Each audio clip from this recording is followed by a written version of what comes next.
Diyos Anak at Espiritu, patawarin mo sana ang isang tulad ko na kamali, nalilimutan ang utos mo. Ikaw lamang ang lunas, pakinggan mo ako. Pagsisisi kung wagas ay walang katumbas, pagkat puso ay laging bukas at handang ituwid ang landas. Pagsisisi ang dulo ng puso kong ito, patawarin mo sana ako, kapsa ko'y dinggin mo. Diyos Ama, Diyos Anak at Espiritu, patawarin sana ang isang tulad ko na kamali,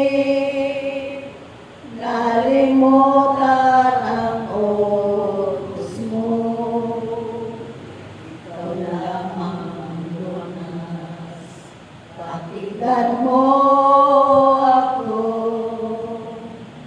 Pagsisisi kung wagas ay walang katumbas, pagkat puso ay laging bukas at handang ituwid ang landas.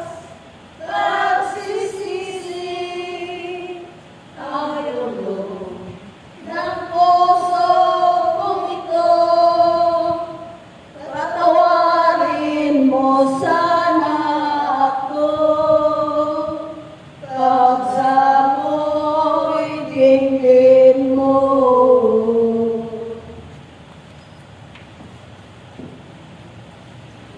Kayo'y magbahagina ng kapayapaan.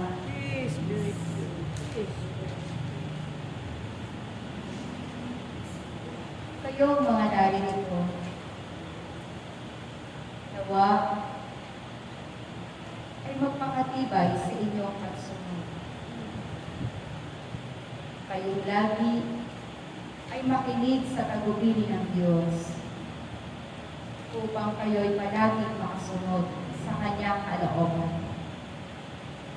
Naway sa inyong pagparito, lagi ninyong dadalhin ang kalinisan ng inyong kalooban, sapagkat kayo'y makikipagtipan sa Diyos sa bawat gawain na inyong dinadaluhan. Ang Diyos ay kasama ninyo at nasa inyong kalagitnaan.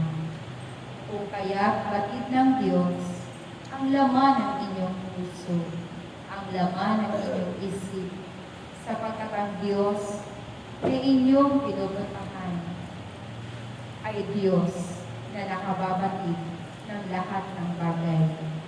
Kaya't aking mga anak, kayo ay laging manalangin na kung anuman ang mga bagay na hindi ninyo mapagtagumpayan sa inyong buhay, humingi kayo ng kalakasan sa Kanya at humingi kayo ng awa at habag upang kayo ay laging patnubayan ng Diyos.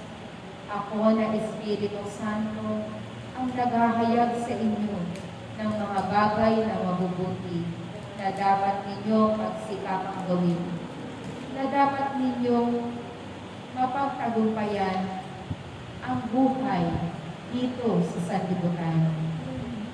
Kayo ay tinatawag ng Diyos, sapagkat ang nais niya, kayo'y maglingkod at magpuri sa Kanya. Kaya't ang nagpupuri sa Diyos at sumusunod sa Kanyang kalooban ay laging makapagkakamit ng gantimpala sa Kanyang kaharian. At ang bawat pagsunod ninyo ay siya ninyong pagkatanim sa Kanyang ugasan. At ang itinatanim ninyo ay kabutihan. At kung ang tinatanim ninyo'y mabuti, pagdating ng panahon, iyan din ang inyong aanihin. Sapagkat tapat ang pangako ng Diyos para sa inyong lahat. Kayo ay laging tumugon sa panawagan ng Diyos, sapagkat maraming gawain ang itinatalaga ng Diyos para sa inyong lahat. At kung kayo ay nakatutugon, mapalad kayo sapagkat naririnig pa ninyo ang pagtawag ng Diyos sa inyong lahat. Kaya naman, kayong mga nililipo ng Diyos, patuloy kayong magpuri, patuloy kayong magpasalamat, at patuloy kayong humingi sa Diyos, sapagkat ang Diyos na inyong pinaglilingkuran ay Diyos na nagkakaloob ng mga bagay para sa inyong ikabubuti. Patuloy kayong manghingi ng kalakasan, at ang kalakasang ibabahagi niya ay ibabahagi niyo rin sa kanyang gawain. Humayo kayo ng buong kagalakan, ng buong kapayapaan, at ng buong saya, sapagkat ang Diyos sa inyong paghayo ay kasama ninyo, at sumasama ang Diyos sa mga tao mayroong mababang kalooban. Sumain muli ang kapayapaan, at ito ang ipinagkakaloob ng Diyos sa inyong lahat. Maraming salamat